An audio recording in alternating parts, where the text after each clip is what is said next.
담임 목사님께서 경건의 목적이라는 제목으로 말씀 증거해 주시겠습니다. 이 시간 우리 믿음의 고백을 하는 그 드림으로 말씀 앞에 나가도록 하겠습니다. 하나님 나를 사랑하신다. 하나님은 내 인생의 크고 은밀한 계획 가지고 계신다.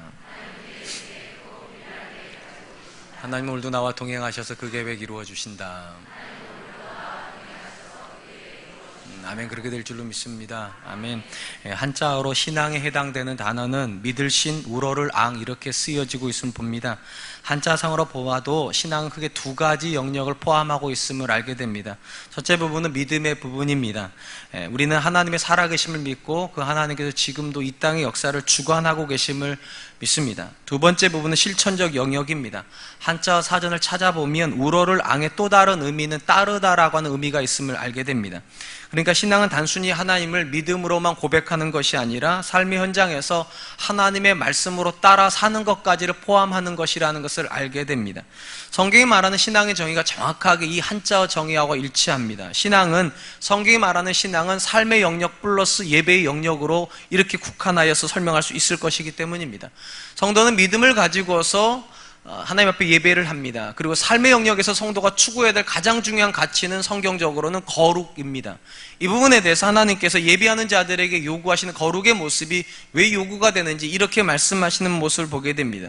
레위기 19장 1절로 2절입니다. 여호와께서 모세에게 말씀하여 이르시되 너는 이스라엘 자손의 온 회중에게 말하여 이르라. 너희는 거룩하라. 이는 나 여호와 너희 하나님이 거룩함이니라. 하나님께서 이스라엘에게 거룩의 고백을 요구하시는 가장 중요한 이유는 하나님이 거룩하시기 때문이라고 요약을 하십니다. 그런 점에서 거룩의 본질은 하나님을 닮아가는 것이라고 설명을 해도 좋을 것 같습니다. 단순히 정리를 하면 신앙은 본질적으로 하나님의 살아계심에 대한 믿음의 고백을 가지고 예배를 하고 그 예배를 한 사람들이 삶의 현장에서 하나님을 닮아가는 모습으로 살아가는 것까지가 신앙입니다. 이걸 논리적으로 다시 정리를 하면 믿음의 출발점, 신앙의 출발점은 믿음이라면 신앙의 결론은 거룩이라고 이렇게 요약을 하는 게 정확할 것 같습니다. 아무리 우리가 믿음에 근거하여서 좋은 예배를 드리고 있고 또 아름다운 예배를 하나님께 올려드릴지라도 삶에서 거룩의 열매가 맺어지지 않는다면 그 예배는 헛되다 할 수 있을 것입니다. 그렇다면 왜 하나님은 저와 여러분들에게 믿음으로 드려지는 예배만이 아니라 삶으로 고백되는 거룩의 고백까지를 요구하실까? 사실 이것이 참 우리에게 어려운 부분이 아니겠습니까? 주일날만 하나님을 만나면 좋겠는데 그 하나님께 우리 가정에도 가고 싶어 하시고 우리 하나님께 우리 자녀들도 키우고 싶어 하시고 하나님께서 우리의 직장에도 찾아가시려고 하시니까 참 그게 부담스럽지. 그냥 예배만 하나님께서 받으신다면 그것이 우리에게는 참 즐거울 것 같은데 어찌 됐는지 하나님은 우리의 삶에서 거룩함도 보고 싶어 하십니다. 여기는 분명한 목적이 있습니다.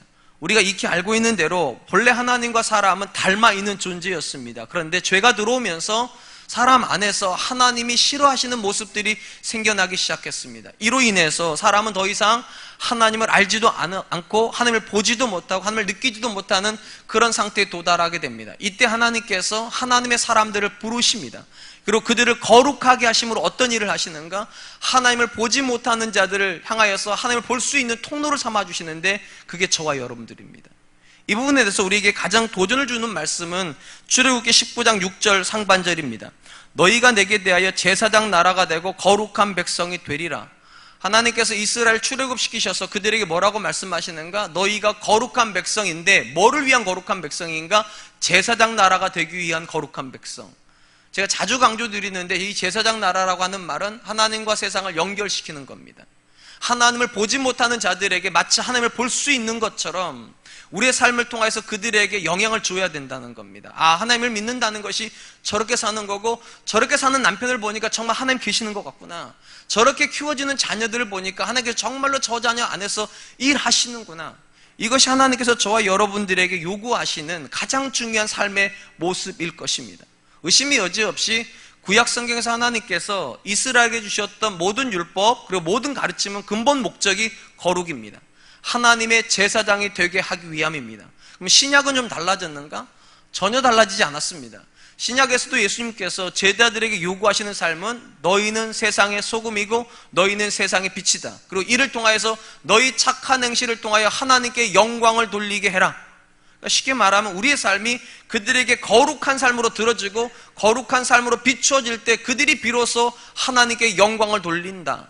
그런 점에서 신구약 성경은 근본적으로 거룩이라고 하는 한 단어로 요약을 해도 하나도 틀리지 않습니다. 하나님은 저와 여러분들이 거룩한 사람이 되도록 부르셨고 거룩한 삶을 통해서 세상에 하나님을 드러내기를 기뻐하시기 때문입니다.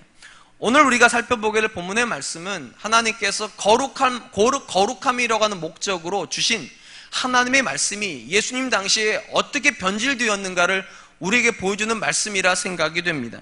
오늘 본문은 예루살렘으로부터 바리새인들과 그리고 서기관들이 올라오는 이야기로부터 시작이 됩니다. 마가복음 7장 1절입니다. 바리새인들과 또 서기관 중 몇이 예루살렘에서 와서 예수께 모여들었다가, 우리가 알고 있는 대로 예수님의 사역은 주로 예루살렘으로부터 최북단에 해당되는 갈릴리 그리고 가버나움을 중심으로 사역을 하셨습니다. 상식적으로 생각을 해보면 북쪽에서 사역을 하셨기 때문에 북쪽 지역에만 영향이 있어야 될 것 같은데, 놀랍게도 예수님의 사역은 어디까지 영향을 주었는가? 예루살렘까지도 영향을 주었다는 겁니다. 그리고 이것이 굉장히 어려운 문제를 야기시켰는데, 주로 바리새인들과 서기관들이 가르치는 사역을 했는데 예수님도 역시 가르치는 사역을 했고, 이들도 환자를 치유했는데 예수님도 치유하시는 일을 하셨고, 이들도 귀신을 쫓아냈는데 예수님도 귀신을 쫓아냈습니다. 쉽게 말하면 사역의 영역이 굉장히 많이 오버랩이 된다는 겁니다. 누가 더 압도적이었는가? 예수님이 압도적이었습니다. 이러다 보니까 서기관과 바리새인들이 자기들의 존재의 위기감을 느낍니다. 그래서 이미 마가복음 3장에서 예루살렘에서 서기관과 바리새인들이 올라와서 뭐를 했는가? 예수님이 귀신 들렸다고 했었습니다. 그리고 오늘 본문에 다시 그들이 올라와서 이번에는 예수님을 공격할 틈을 찾으려고 하고 있습니다. 그러다가 그들의 눈에 들어온 것이 하나가 있었습니다. 제자들이 손을 씻지 않고 음식을 먹는 것이었습니다. 오늘 본문 말씀 2절로 4절입니다. 그의 제자 중 몇 사람이 부정한 손, 곧 씻지 아니한 손으로 떡 먹는 것을 보았더라. 바리새인들과 모든 유대인들은 장로들의 전통을 지키어 손을 잘 씻지 않고서는 음식을 먹지 아니하며, 또 시장에서 돌아와서도 물을 뿌리지 않고서는 먹지 아니하며, 그 외에도 여러 가지를 지키오는 것이 있으니 잔과 주발과 녹그릇을 씻음이러라. 마가는 예루살렘으로 온 바리새인과 서기관들이 제자들이 손을 씻지 않은 것에 대해서 문제 제기를 하고 있다라고 이 얘기를 하고 있습니다. 우리 생각에는 이것이 그렇게 중요한 문제가 아닌 것 같습니다. 그죠? 여러분 집에서도 그렇게 하셨을 텐데, 주로 자녀들이 들어오면 제일 먼저 뭐 시키셨습니까? 손 씻어라 그러시죠? 저도 집에 가면 제 아내가 제일 먼저 하라면 손부터 씻고 오라고 그럽니다. 밥 먹어야 되니까. 그러니까 위생학적으로 손을 씻고 먹어야 좋겠죠. 근데 가끔 제가 그걸 잊어버리고 그냥 먹는다고 제가 뭐라고 그러지 않습니다. 그러니까는 이거는 위생적인 개념이라면 그럴 수도 있고 그러지 않을 수도 있는 개념인데, 오늘 본문에서 마가는 이것이 위생적인 개념이 아니란 걸 설명해 주려고 장로의 전통이라는 단어를 가져옵니다. 장로의 전통이라고 하는 개념은 이것입니다. 사람이 손을 씻는 개념이 위생 개념이 아니라 종교적 개념이라는 겁니다. 종교적으로 이것이 굉장히 중요했기 때문에 손을 안 씻으면 저들 음식도 안 먹었고, 바깥에 나가서 특별히 시장을 통을 지나다니고 오면 물을 뿌리지 않고서 음식 안 먹었다. 그래서 물을 뿌린다는 말은 발을 씻는다는 의미로 이해하면 좋을 것 같습니다. 그러니까 물을 뿌려서 샌들을 깨끗하게 씻고 손을 깨끗이 씻은 후에 음식을 먹는데 그냥 또 먹지 않아요. 거기 보니까 잔과 주발과 녹그릇을 깨끗이 씻은 다음에 먹었다는 겁니다. 여기 나오는 장로의 전통은요, 하나님께서 주시는 율법을 어떻게 지킬 것인가에 대해서 그들의 조상들이 구전으로 물려준 일종의 관습법입니다. 분명한 것은 그들은 이렇게 생각했습니다. 장로의 전통을 잘 지키면 하나님의 말씀을 잘 지킬 수 있을 거라고. 그래서 그들은 심지어 손과 발만 씻은 것이 아니라 잔과 주발과 녹그릇도 씻었습니다. 제가 찾아보니까 왜 이들이 잔과 주발과 녹그릇을 씻었는가? 이 당시에 유대인들이 먹는 데 쓰는 이 모든 음식의 도구들, 그러니까 그릇 같은 것들은 유대인들이 만드는 것이 아니라 이방인들이 만들어서 수입이 됐다는 거죠. 그러니까 이방인들의 더러운 손으로 만들어진 거니까 깨끗이 씻어서 그들의 더러움에 전염되지 않으려고.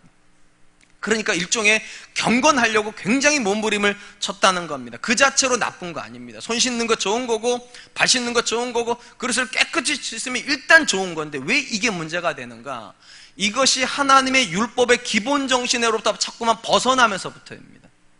하나님의 말씀으로 출발한 건데 어느 순간 보니까 하나님의 말씀은 없어져 버린 거죠. 오늘 말씀도 잘 들어보시기 바랍니다.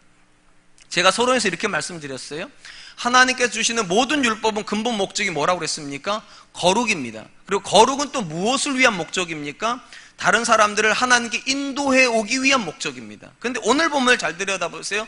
장로의 전통을 가지고 저들이 지금 뭐 합니까? 거룩을 이루고 있는 게 아니라 정죄를 하고 있습니다. 그러면 정죄를 하면 사람들이 하나님께 가까워집니까? 하나님께 멀어집니까? 잘 모르시겠어요? 그럼 제가 다음 주부터 여러분들한테 매일같이 저주한다고 한번 생각해 보세요. 그러면 여러분 모르긴 몰라도 한 달 만에 우리 교회 성도들 한 10% 없어지고, 2달 만에 20% 없어지고, 3달 만에 30% 이렇게 갈 겁니다. 왜냐하면 그 누구도 정죄 받아가지고 신앙이 좋아지는 사람은 없습니다. 그렇기 때문에 하나님께서 정죄를 목적으로 경건하라고 말씀하시는 것이 아니라 거룩해지기 위해서 경건하라고 말씀하시는 거예요. 누군가에게 선한 영향력을 주어서 그들에게 하나님을 믿는다는 게 저런 거구나, 하나님을 믿으면 저렇게 삶이 좋아지고 관계가 정말로 아름다워지는구나, 내 남편도 예수 믿었으면 좋겠다, 내 자녀들도 예수 믿었으면 좋겠다, 우리 아내들도 저렇게 매일같이 기도하는 아내가 되었으면 좋겠다, 누군가에게 열망을 일으키는 것이 거룩인데, 정죄는 무엇인가? 누군가를 실족시키는 것입니다. 근데 오늘 본문에 장로의 전통을 가지고서 그들이 뭐를 하고 있는가? 누군가에게 힘을 실어주는 것이 아니라 누군가를 실족시키는 일을 한다는 겁니다. 근데 이것은 전형적으로 하나님의 말씀에서 잘못 간 겁니다. 일단 우리가 잘 아는 것처럼 레위기에 보면, 레위기 11장에 유대인들은 먹을 수 있는 음식과 먹을 수 없는 음식이 있습니다. 어떤 건 먹을 수 있습니까? 깨끗하고 정한 건 먹을 수 있습니다. 그런데 하나님이 부정하다고 말씀하시는 것들은 못 먹는, 대표적으로 돼지고기는 못 먹습니다. 되새김질을 하지 않으니까. 그러니까 유대인 관점에서는 어떤 건 먹냐? 하나님이 깨끗하고 하는 건 먹고 깨끗하지 않다고는 그건 안 먹습니다. 그러니까 이것만 있는데 여기다가 이들이 뭐까지 첨부시켰는가? 아무리 깨끗한 걸 먹어도 손으로 안 씻고 먹으면 더럽다는 겁니다. 성경에 있는 얘기일까요? 없는 얘기일까요? 없는 얘기예요. 근데 지금 제자들은 깨끗한 음식을 먹는 건데 손을 안 씻었다는 말 때문에 정죄를 받아요. 단순히 말하면 하나님이 정죄하지 않으시는 대상인데 사람의 기준을 가지고 정죄를 해버린다는 겁니다. 이건 절대로 옳은 거 아닙니다. 사랑하는 성도 여러분, 다시 한번 기억하시기 바랍니다. 신앙은 근본적으로 정죄가 목적이 아닙니다. 왜 그렇게 살아? 그렇게 살면 안 돼. 이렇게 하려고 하는 게 아니라 보여주기 위함입니다. 하나님 앞에서 거룩한 삶을 보여주는 거, 예수님 믿는다는 게 어떤 것인지, 하나님의 자녀로 이 땅을 산다는 것이 어떤 것인지, 하나님의 말씀을 따라서 사람이 변화된다는 게 어떤 것인지를 그들에게 보여주고 선한 영향력을 끼쳐 그들도 우리처럼 되게 만드는 것, 강요가 아니라 자발적으로 따라오게 만드는 것, 이것이 신앙의 본질입니다. 그런데 언제부터인가 신앙이 지나쳐 가다 보면 교만함으로 도달하게 됩니다. 다른 사람을 판단하기 시작합니다. 한때 한국 사회에, 물론 지금도 영향력이 굉장히 많긴 한데, 큐티가 정말 광풍처럼 불 때가 있었습니다. 그래서 큐티를 많이 하는 교회에서 인사가 뭐였나? 집사님 큐티 했어? 권사님 큐티 하셨죠? 장로님 오늘 본문 말씀 읽어보셨죠? 이런 식이죠. 이거 여러분 한번 생각해 보죠. 여러분, 이게 큐티를 제대로 하는 겁니까? 큐티가 나쁜 겁니까? 절대로 나쁘지 않아요. 그런데 큐티가 누군가를 정죄하는 목적으로 쓰이면 그때부터 이건 굉장히 잘못된 겁니다. 제가 2부 예배 때 이 설교를 했더니만 제 아내한테 우리 아이가 자꾸 이렇게 쳤대요. 저희 아내가 아침에 일어나 제일 먼저 물어보는 큐티했어? 이거 물어보거든요. 엄마가 나 정죄했다고. 그런 게 아니라, 여러분, 내가 너보다 더 낫다라는 걸 과시하기 위해 사는 신앙생활이라면 그건 다 정죄하는 겁니다. 큐티만 그런가? 아니죠. 권사님 요즘 기도 안 하시는 것 같아요. 얼굴에 김이 낀 거 보니까. 장로님 요즘 별로 성경 안 읽으시는 것 같아요. 별거 얼굴에 평안이 없어 보여요. 여러분, 다른 사람의 신앙을 판단하는 건 성경에 없는 겁니다. 하나님이 우리에게 주시는 모든 기도, 말씀, 심지어 큐티까지 다 뭐 하기 위함인가? 나를 들여다보기 위함입니다. 나를요.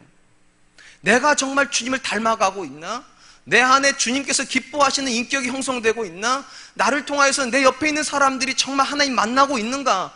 이거를 점검하라고 하나님께서 말씀을 주셨는데, 언제부턴가 그 말씀을 가지고 자꾸만 아내를 점검하려고 그러고, 자꾸만 남편을 점검하려고 그러고, 자꾸만 자녀를 점검하려고 그래요. 그러다 보니까 남편들에게 설교를 하면 누가 가장 은혜 받습니까? 아내들이 은혜 받고, 아내들에 대한 설교를 하면 남편들이 은혜 받고, 자꾸만 남의 인생에만. 거룩은 내게 하나님께서 말씀하시는 겁니다. 내게요. 좀 이렇게 해주지 않겠냐고, 아내한테 좀 이렇게 해주면 안 되겠냐고, 자녀에게 좀 이렇게 해주면 안 되겠냐고, 교회 앞에다가 이렇게 해주면 좀 안 되겠냐고. 근데 오늘 본문에 나오는 장로의 전통을 가지고 있는 서기관과 바리새인들 뭐 하는가? 그들만 쳐다봅니다. 왜 그렇게 하냐고. 저는 우리 사랑과 은혜교회 성도님들이 다른 사람에게 관심을 가지는 것이 아니라 내게 먼저 관심 가졌으면 좋겠어요. 나는 과연 하나님 앞에 어떤 사람인가? 과연 나는 하나님께서 기뻐하시는 신앙생활을 하고 있나? 나는 과연 하나님께서 기뻐하시는 인격을 가져가려고 하는 몸부림이 있나? 전 그럴 수 있었으면 정말로 좋겠습니다. 예수님은 장로들의 전통을 가지고 제자들 정죄하고 있는 종교 지도자들을 보시면서 이렇게 한탄하십니다. 6절로 8절입니다. 이르시되 이사야가 너희 외식하는 자에 대하여 잘 예언하였도다. 기록하였으되 이 백성이 입술로는 나를 공경하되 마음은 내게서 멀도다. 사람의 계명으로 교훈을 삼아 가르치니 나를 헛되이 경배하도다 하였느니라. 너희가 하나님의 계명은 버리고 사람의 전통을 지키느니라. 예수님 당시 종교 지도자들의 정죄하는 모습을 보시면서 그 모습이 마치 이사야가 활동하던 시절에 예루살렘 사람들과 너무 닮아있다라고 말씀하십니다. 이사야가 활동하던 시절에 이스라엘 사람들은 어떻게 했는가? 안식일마다 엄청난 예배를 드렸어요. 오죽하면 하나님께서 그들이 드리는 예배의 제물에 식물이 난다, 신물이 난다고. 너무 많이 드리니까. 그러니까 엄청나게 예배를 화려하게 드리고 엄청나게 거룩한 모습으로 예배를 하는데 하나님 뭐라고 말씀하시는가? 다 소용없다는 겁니다. 다 소용없다고. 왜냐하면 그들의 삶의 예배가 전혀 드러나질 않으니까요. 거룩이 전혀 드러나지 않으니까. 단순히 말하면 예배가 거룩한 삶에 영향을 못 주니까. 예배 드리고 나서 그들이 가가지고 뭐 하는가? 사람을 죽이는 일을 합니다. 그들의 손에 피가 가득함이로라. 이 하나님께서 그들의 신앙에 대해서 뭐라고 말씀하시는가? 입술로는 나를 공경하되 마음은 내게서 멀도다. 입술만 놓고 보면 엄청나게 거룩한 것 같다는 거죠. 그 모습만 보면 굉장한 삶을 살 것 같은데 그들의 집의 현장에 가보니까 남편 때문에 아내가 처절하게 죽어가고요, 부모 때문에 자녀의 마음이 청얼쩡하게 멍들어 있고 관계는 다 깨져 있고. 하나님 뭐라고 말씀하시는가? 그러면서 드리는 예배가 무슨 의미가 있냐는 거죠. 그냥 내 마당만 밟고 갈 뿐이니라. 그리고 이런 예배를 드리고 이렇게 사는 사람들을 한 단어로 요약하세요. 외식하는 자. 여기 나오는 외식하는 자라는 단어의 문자적인 뜻은 연극하는 사람이란 뜻입니다. 교회만 오면 거룩한 척 연기합니다. 좋은 아빠인 것처럼, 좋은 남편인 것처럼, 좋은 인격자인 것처럼. 그런데 막상 집의 현장에 가보면 완전히 다른 사람이 돼버리고, 직장에 가면 완전히 다른 사람이 돼버리는 연극하는 사람이죠. 배역이 뭐냐에 따라서 완전히 다른 인격을 가지게 되는 사람들. 종교 지도자들의 영성에 대해서 예수님께서 이렇게 외식하는 자라고 철저하게 폄하하는 이유가 무엇인가? 그들은 본질은 놓치고 비본질적인 것에 목숨을 건다는 겁니다. 거기 이렇게 되어 있잖아요. 하나님의 계명은 버리고 사람의 전통을 지키느니라. 하나님을 버리고 사람을 지키고 있다고.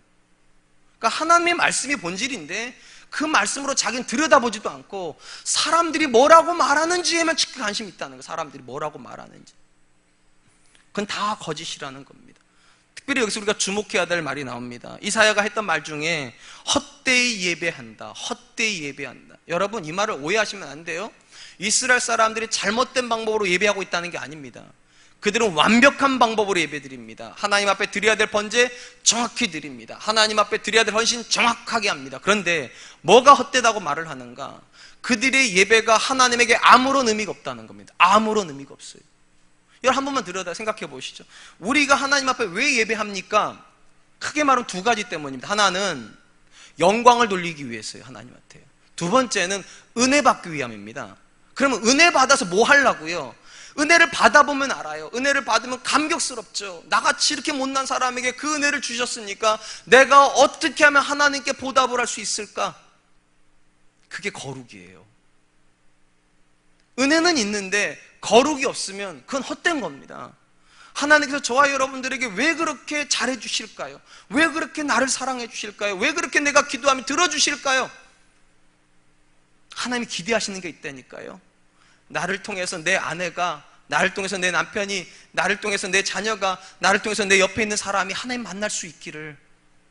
내가 너한테 잘해줄 테니까, 내가 너에게 평안도 줄 거고, 내가 너희 가정을 돌봐줄 테니까 너는 하나님의 영광을 위해 헌신하라는 거. 근데 놀랍게도 이스라엘 안에는 그런 모습이 없다는 거죠. 오늘 본문의 종교 지도자들도 똑같습니다. 하나님 앞에서 거룩함을 이루려고 제자들을 정죄하는 게 아니에요. 제자들을 통해서 예수님을 공격하려고요. 신앙 자체가 내가 너보다 나은 존재라는 걸 드러내는 것이라면 이들의 행동이 옳을지도 모르겠습니다. 그런데 신앙은 절대로 누구보다 내가 나은 존재를 증명하는 거 아닙니다. 신앙은 근본적으로 우리 안에서 하나님이 일하고 계심을 증명하는 겁니다. 우리 자녀들이 부모님을 보면서 우리 엄마 아빠 안에서 하나님 일하신다. 우리 배우자들이 우리 모습을 보면서 우리 남편이 달라지고 있고 우리 아내가 달라지고 있다고, 이걸 보고 있지 않다면 우리의 모든 예배는 그냥 마당만 밟고 갈 뿐입니다. 요즘 우리 개념으로 말하면 주일날 출근 붙이고 가시는 거죠. 어떤 분이 그러시더라고요. 목사님, 오늘 제가 출근하고 가요. 그러니까 급하게 오셔가지고 저랑 안수 못 하시고 가니까 가시면서 이렇게 저 쳐다보고 가시는 거예요. 출근 붙이고 가시는 거예요. 아무런 의미가 없습니다. 하나님이 우리에게 기대하시는 것은 결국은 우리의 삶이 거룩해져서 하나님을 세상 가운데 드러내기를 기대하시는 거라면, 예배가 정말로 예배다워지는 순간은 우리가 달라지는 순간입니다. 말씀을 들으면서 하나님, 내가 달라지고 싶습니다. 하나님 앞에서 정말 하나님이 말씀하시는 그런 남편 되고 싶고, 하나님 말씀하시는 그런 아내 되고 싶고, 그런 부모 되고 싶고, 그런 직장인 되게 해주십시오. 그리고 저 문을 나가서 정말로 여러분이 결심한 그대로 살아갈 때 예배가 의미가 있어지는 것이죠. 당연히 예수님이 이런 책망의 말씀을 들을 때 종교 지도자들 안에서 분노가 일어났을 겁니다. 아니, 예수님이 뭔데 저렇게 얘기를 하시냐고. 아마 그런 반대를 예상하셨기 때문에 예수님은 하나님의 말씀을 버리고 사람의 계명을 취하는 것이 얼마나 무서운 일인지를 한 가지 예를 들어서 설명해 주십니다. 그게 고르반이라고 하는 제도입니다. 오늘 말씀 10절로 13절입니다. 모세는 내 부모를 공경하라 하고 또 아버지나 어머니를 모욕하는 자는 죽임을 당하리라 하였거늘, 너희는 이르되 사람이 아버지에게나 어머니에게나 말하기를 내가 드려 유익하게 할 것이 고르반 곧 하나님께 드림이 되었다 하기만 하면 그만이라 하고 자기 아버지나 어머니에게 다시 아무것도 하여 드리기를 허락하지 아니하니, 너희가 전한 전통으로 하나님의 말씀을 폐하며 또 이 같은 일을 많이 행하느니라 하시고. 우리가 잘 아는 것처럼요, 구약시대로부터 이스라엘 백성 안에 있는 굉장히 중요한 신앙적 전통 중에 하나가 서원하는 겁니다. 하나님께서 이렇게 해주시면 내가 이거 하나님께 드리겠다고. 대표적으로 한나가 자기의 아들을 하나님께 드리는 이야기가 나오죠. 그게 서원하는 행위입니다. 그렇게 해서 무언가를 하나님께 드릴 때 고르반 이렇게 하는 거예요. 고르반 한다는 뜻이 뭔가, 이 고르반이라는 뜻이 드린다, 바친다 이런 뜻입니다. 그러니까 내가 하나님 앞에 어떤 것을 고르반이라고 선언하면 그건 하나님 거가 됩니다. 무조건 하나님께 드려야 돼. 근데 이 고르반이라는 제도가 어떻게 악용이 되었는가? 부모를 공경하라고 하는 말씀에 이 고르반을 집어넣어 버렸다는 겁니다. 무슨 말인가 하면, 유대인들은 농경 문화지 않습니까? 당연히 부모가 나이가 들면 농사활동할 수 있습니까? 없습니까? 못해요. 그럼 누가 먹여 살려야 됩니까? 자녀들이 먹여 살려야 되는 겁니다. 그래서 제5계명이 들어가는 거예요. 내 부모를 공경하라. 근데 자녀들 중에는 부모랑 관계가 좋은 자녀만 있는 게 아니죠. 어느 날 갑자기 엄마한테 화나는 딸들이 있단 말이에요. 아버지한테 속상한 아들들이 나온단 말이죠. 분명히 이 자리도 그런 분들이 계실지 몰라요. 근데 여러분, 어쨌든 하나님의 말씀이니까 5계명을 따라서 순종해야 되는데, 어느 날은 너무 지나치게 싸웠다가 한 번만 생각해 보세요. 쌀 갖다 드리기 싫을 정도로, 보리 갖다 드리기 싫을 정도로, 밀 갖다 드리기 싫을 정도로 너무 화가 나니까 이 사람이 종교주를 찾아간다는 거죠. 나는 우리 아버지가 너무 싫은데, 얼굴 보기도 싫은데, 근데 내 부모를 공경하라는 말 따라서 쌀을 가져다 드리긴 해야 되는데 어떻게 하면 좋냐고. 그때 종교주의자 뭐라고 말했다는 겁니까? 그러면 하나님께 드리라고. 고르반 하나님께 드리라고. 그러면 하나님이 받으시면 되는 거라고. 그렇게 했다는 거예요. 왜 이런 일이 벌어집니까? 여기 안에 유익을 누리는 사람들이 있기 때문입니다. 사람이 유익을 누려요. 사람이요. 부모가 불편해서 가기 싫은데 종교 지도자가 면죄부를 줍니다. 하나님께 드리라고. 그러면 이 사람은 성경이 말하지도 않은 평안을 누려버립니다. 아, 하나님께 드리면 되는구나. 그럼 엄마 안 만나도 되고 아빠 안 만나도 되는구나. 이 사람은 마음의 평안을 얻어버립니다. 그럼 유익은 누가 얻습니까? 그 모든 게 다 어디로 갑니까?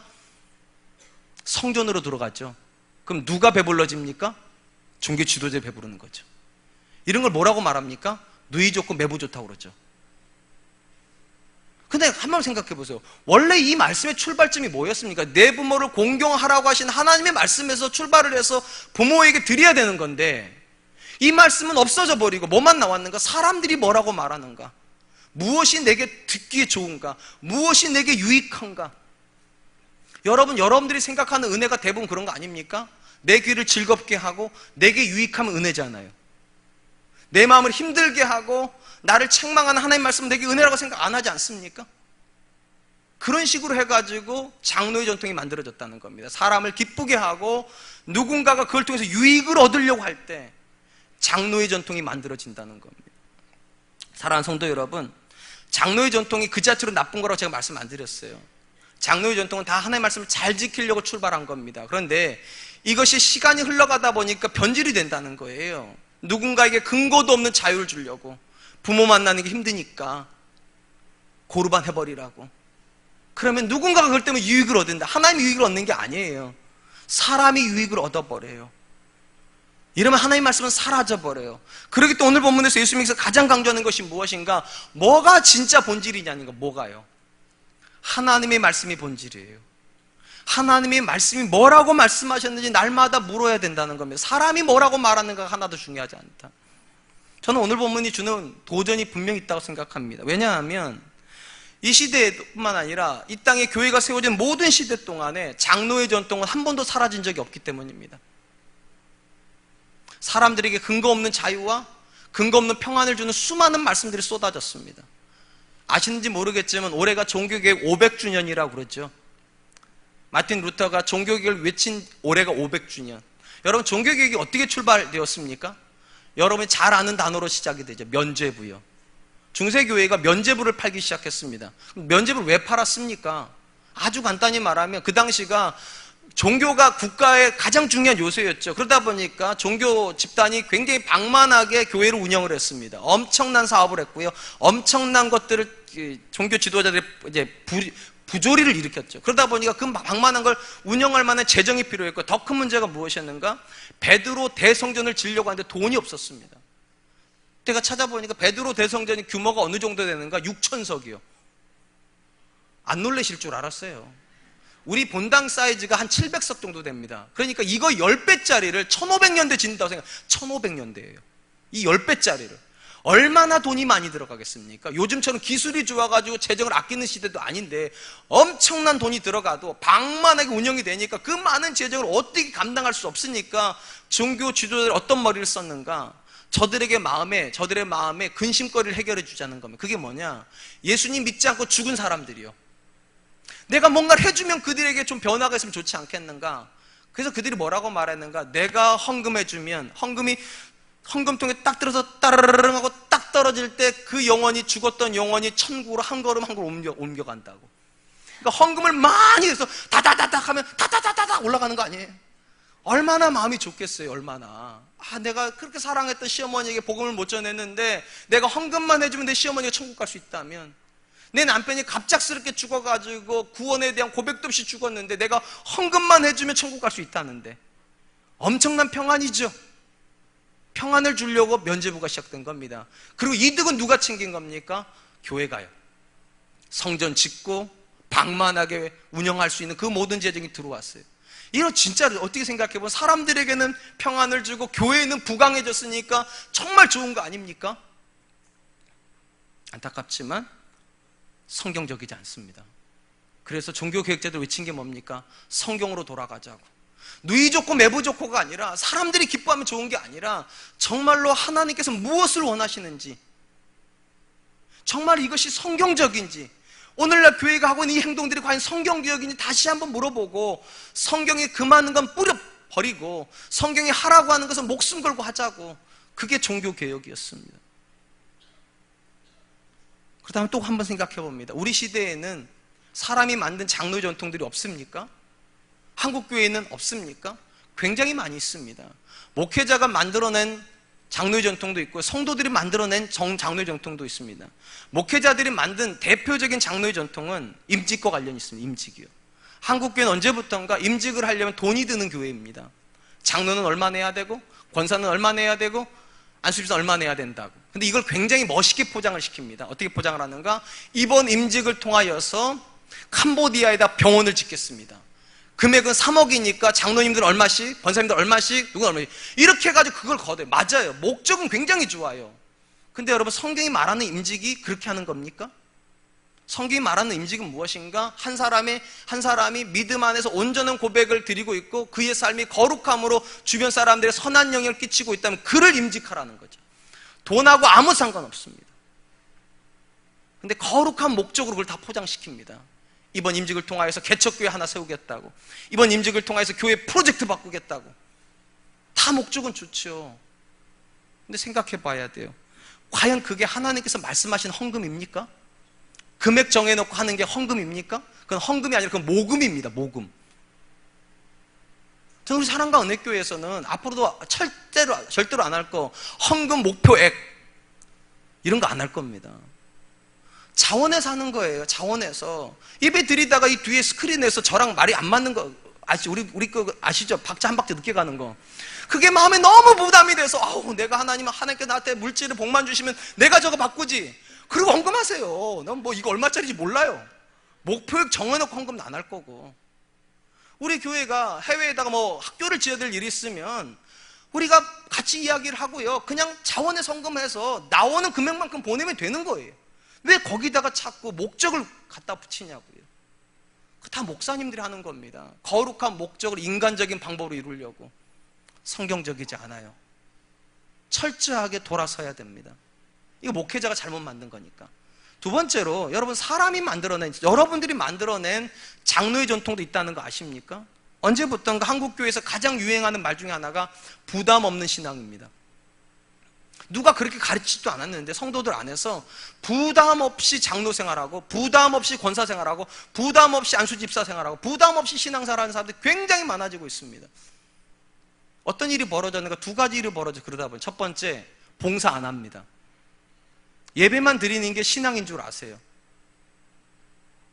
두 번째, 큰 교회로만 다닙니다. 큰 교회로만. 제가 어릴 적만 해도 한국교회에서 가장 많았던 교회는요, 300명에서 500명 규모의 교회들이었습니다. 그 교회가 제일 많았어요. 근데 오늘날 한국교회는 이 교회들이 다 없어져 버렸습니다. 이제 한국교회 완전 극단입니다. 아주 크거나 아주 좁거나. 중소기업이 하나도 없고 대기업하고요, 개인 영세사업만 있는 거랑 비슷해요. 한국교회 정확하게 그래요. 왜 이렇게 돼버렸을까요? 다 이렇게 성도들이 말합니다. 큰 교회 가니까 시스템도 좋고 훈련 프로그램도 잘 돼 있고 양육 프로그램도 좋다고. 그렇게 따지면 큰 교회 성도들이 성경 공부 엄청 많이 할 것 같죠? 안 합니다. 말만 그렇게 합니다. 아주 노골적으로 말하면 왜 큰 교회로 가는가? 익명성이 주는 자유함이요. 아무도 나를 몰라요. 그러다 보니까 대형교회에서 어떤 일이 주로 많이 벌어지는지 아세요? 주차장에서 싸워요. 서로 차 뺄라다가 서로 나서 막 목소리 높이고 싸웁니다. 서로 모르니까.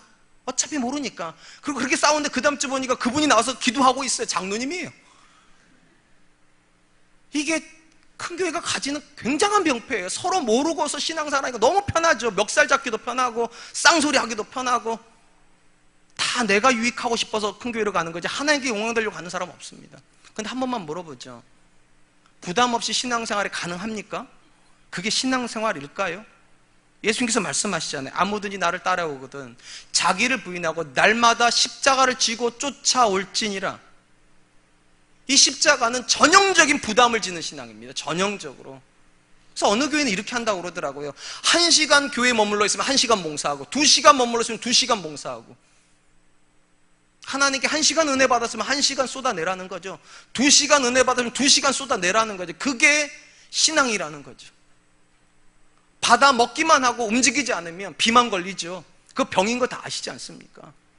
은혜를 받았는데 그 은혜를 가지고 하나님께 아무것도 안 하고 있는데 그게 건강한 신앙이라고 생각하는 거, 저는 성도들이 만들어낸 장로의 전통이라고 생각합니다. 그런 거 없습니다. 하나님 말씀 앞에 쓰세요. 수고하라잖아요. 하나님이요. 착하고 충성된 종이 되라고 하시잖아요. 아무것도 안 하는 한 달란트처럼 사는 게 아니라 5달러와 2달란트처럼 자기 전심을 쏟아가지고 뭔가를 하는 성도가 되라고 하셨다면 영아부에도 가셔서 애들 업어도 주시고요, 유치부에 가서 애들이랑 같이 소꿉장난 해두시기도 하고, 교육부서 가서 아이들하고 같이 뒹굴어 주시기도 하시고, 식당에 가셔서 땀도 좀 흘려주시고, 바깥에 나가서 주차 안내도 좀 해주시고. 우리 교회가 이렇게 성도가 많은데 사람이 부족하다는 말이 됩니까? 예수님은 장로의 전통이 얼마나 잘못된가를 말씀하신 다음에 원래 있었던 문제의 본질로 갑니다. 과연 무엇이 사람을 더럽게 하는가? 이 부분에 대해서 예수님께서 이렇게 말씀하세요. 마가복음 7장 14절 16절, 무리를 다시 불러 이르시되 너희는 다 내 말을 듣고 깨달으라. 무엇이든지 밖에서 사람에게로 들어가는 것은 능히 사람을 더럽게 하지 못하되 사람 안에서 나오는 것이 사람을 더럽게 하는 것이니라. 종교 지도자들은 어떻게 말을 했는가? 바깥에서 들어가는 것이 나를 더럽게 하니까 손을 씻고 뭐가 된다고 그랬는데, 오늘 보면 예수님 거꾸로 말씀하세요. 바깥에서 들어가는 건 사람을 더럽게 하지 못하고 안에서 나오는 것이 사람을 더럽게 한다. 참 이게 어려운 말입니다. 왜냐하면 레위기에서 앞에서 말씀드렸듯이 음식이 사람을 더럽게 할 수 있다는 게 레위기 관점이거든요. 그래서 레위기 11장에서는 먹지 못하는 부정한 짐승이 있다고 말해놨는데, 예수님 지금 뭐라고 말씀하시는가? 모든 음식은 깨끗하다고. 왜 이렇게 말씀하시는가? 이유가 있어요. 죄가 결국 모든 부정을 만들어낸 다음에 예수님은 그 죄를 완전히 회복하시는 분이십니다. 그러니까 예수님 안에 있는 사람이라면 모든 건 깨끗하다는 겁니다. 지금 제자들이 예수님과 함께 있고 거기서 먹는 거기 때문에 예수님 관점은 이런 거예요. 예수님이 죄를 깨끗하게 하시는 분으로 이 땅에 오셨다면 예수님 안에 있는 어떤 사람에게도 더러운 음식은 없다. 이게 첫 번째 관점이고, 오늘 본문에서 굉장히 중요한 관점 중에 하나는 음식은 사람을 본질적으로 더럽히지 못한다는 거예요. 예수님 뭐라고 말씀하시는가? 먹은 음식은 뒤로 나간다는 거예요. 뭔 의미인지는 아시죠? 하루에 2번씩은 하시는 일입니다. 아는 척 좀 해주세요. 네. 그러니까 음식이 아무리 들어와 봐야 결국은 3시간에서 5시간 안에 해결이 된다는 거예요. 그러니까 음식이 아무리 더럽혀도 사람은 근본적으로 5시간 안에 다 해결이 된다는 겁니다. 레위기 관점도 똑같아요. 부정한 음식을 먹습니다. 며칠이나 더러울 것 같습니까? 딱 하루입니다. 왜 하루일까요? 아무리 변비 걸려도 하루 만에 나가잖아요. 죄송해요. 전 변비 안 걸려봐서 잘 모르는데. 그러니까 하루에 하루. 그러니까 본질적으로 음식은 사람을 더럽히지 못해요. 그럼 뭐가 본질적으로 사람을 더럽히는가? 우리 마음에 쌓여있는, 축적되어 있는 죄요. 그건 나가지 않아요, 밖으로. 그래서 예수님 이렇게 말씀하시잖아요. 7장 20절 23절 또 이르시되 사람에게서 나오는 그것이 사람을 더럽게 하느니라. 속에서 곧 사람의 마음에서 나오는 것은 악한 생각 곧 음란과 도적질과 살인과 간음과 탐욕과 악독과 속임과 음탕과 질투와 비방과 교만과 우매함이니 이 모든 악한 것이 다 속에서 나와서 사람을 더럽게 하느니라. 잘 들어보세요. 음식은 이렇게 들어가서 뒤쪽으로 나가는데 마음에 있는 것은 앞으로 나온다는 겁니다. 앞으로. 이게 소비가 되는 게 아니라 공격하러 나온다는 거예요. 공격하러. 음식은 소비가 돼서 나가버리는데 뭐가 진짜로 사람에게 위험하냐는 거예요. 뭐가? 음식이 아닙니다. 이 마음에 쌓여있는 그 생각들이요. 음란하고 교만하고 정죄하려고 하고 교만하려고 하고 다른 누군가를 이용하려고 하는 그 모든 악한 생각들, 그게 결국은 사람을 더럽게 만든다고. 성경에서 하나님께서 그래서 보시는 영역이 어디라고 말합니까? 사람은 외모를 보거니와 나이와는 중심을 본다고. 이 마음 안에서 어떤 생각이 흘러가고 있는지, 그가 어떤 말을 하는가가 아니라 왜 그런 말을 할 수밖에 없는지, 이 마음의 상태예요. 이 마음의 상태. 결국은 그 마음에 의해서 우리는 깨끗해지기도 하고 더러워지기도 합니다. 잘 알다시피 예수님이 어디에 좌정하십니까? 우리 마음에 좌정하세요. 이제는 내가 산 것이 아니라 내 안에 그리스도가 사시는 것이라. 경건의 진짜 목적이 무엇입니까? 이 마음에서부터 모든 부정적인 것을 빼어내고 그 자리에 주님을 모시기 위함입니다. 그리고 그렇게 주님이 우리 안에 들어왔다면 성도는 정죄하는 사람 되지 않습니다. 거룩한 사람 됩니다. 그 사람의 모습을 보면서 예수님 믿는 사람은 저렇게 사는구나. 나도 저렇게 한번 살았으면 좋겠다. 우리 엄마 아빠를 보니까 정말 너무너무 행복하게 사는 것 같고 그 모든 것의 중심에 하나님 계신 것 같다. 나도 꼭 예수님 믿는 사람이랑 결혼해서 꼭 예수님 믿는 자녀 낳아서 우리 엄마 아빠처럼 살아야지. 그런 선한 영향을 주는 사람들이에요. 우리 사랑과 은혜교회 성도님들이 그럴 수 있었으면 정말 좋겠습니다. 이제 말씀을 맺으려고 합니다. 거룩과 경건이라는 관점에서 저는 이 시대의 성도들이 가장 주의해야 될 말씀 중에 하나 이거라 생각합니다. 경건의 모양은 있으나 경건의 능력을 부정하는 자이니, 이 말이요. 모양상으로는 엄청나게 경건한 것 같아. 성경 다 끼고 다니고 말하면 할렐루야 아멘 뭐 이렇게 하고 그냥 발걸음도 참 걷고, 근데 집만 들어가면 괴수로 바뀐 사람들, 경건의 능력을 부정하는 사람입니다. 사랑하는 성도 여러분, 경건의 모양은 드러나는 거라면 경건의 능력은 마음일 겁니다. 마음이 바뀌는 거예요. 마음의 생각이 바뀌고 마음의 가치관이 바뀌는 게, 그게 경건의 능력이죠. 하나님은 모양에 관심 없으십니다. 심지어 여러분들이 반바지 입고 와도 하나님께 뭐라고 안 하실 겁니다. 근데 이 마음이 하나님 앞에 시커먼데 그걸 아무 말 안 하실 거라 생각하지 마세요. 이번 한 주간 우리 마음을 좀 들여다보죠. 알잖아요, 여러분. 다른 사람 다 속여도 내가 나를 어떻게 속입니까? 내 마음에 뭐가 흘러가는지 우리가 알잖아요. 내가 어떤 사람인 거 내가 제일 잘 알잖아요. 그리고 하나님도 아시고, 다른 사람이 뭐라고 말하는 상관없이 과연 나는 하나님 앞에 좋은 사람인가?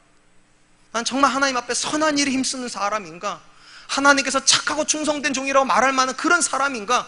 물어보시고, 그렇지 않다면 하나님 나를 좀 만져주셔서 내 배우자에게도, 내 자녀들에게, 내 주변 사람들에게도 정말 좋은 사람 되게 해주시고 하나님의 영광을 드러내는 그런 사람 되게 해달라고 기도하는 이번 주간 되시기를 주님의 이름으로 축원드리겠습니다.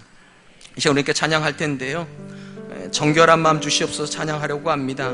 이 찬양은 다윗의 고백을 기초로 합니다. 다윗이 하나님 앞에 경건한 모습을 가지고 있었지만 결국은 그가 밧세바를 범하고 나서 하나님께서 자기에게서 떠나실까 그게 너무 두려워서 자기 안에 경건한 마음을 회복시켜 달라고, 청결한 마음으로 달라고 그렇게 고백했던 모습입니다. 이 찬양 드리면서 하나님, 우리도 하나님 앞에서 마음이 정말 하나님 기뻐하시는 사람, 내 마음에 주님이 거하실 수 있는 그런 사람 되게 해달라고 우리 같이 한 번만 찬양하겠습니다.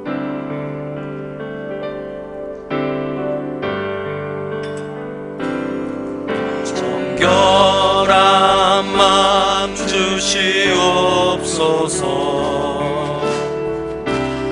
오 주님, 정직한 영을 새롭게 하소서. 다시 한번 합니다. 정결한 마음 주시옵소서. 정결한 마음 주시옵소서. 오 주님, 정직한 영을 새롭게 하소서. 나를 주님 앞에서 멀리하지 마시고, 나를 주님 앞에서 멀리하지 마시고 주의 성령을 거두지 마옵소서.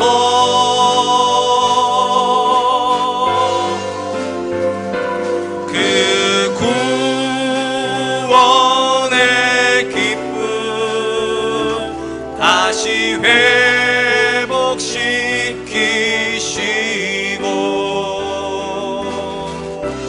변치 않는 마음 내 안에 주소. 나를 주님 앞에서 멀리하지 마시고,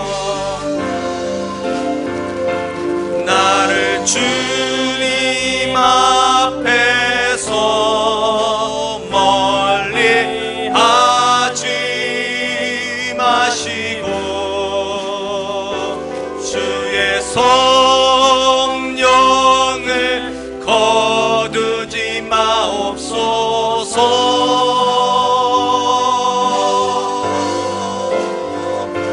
그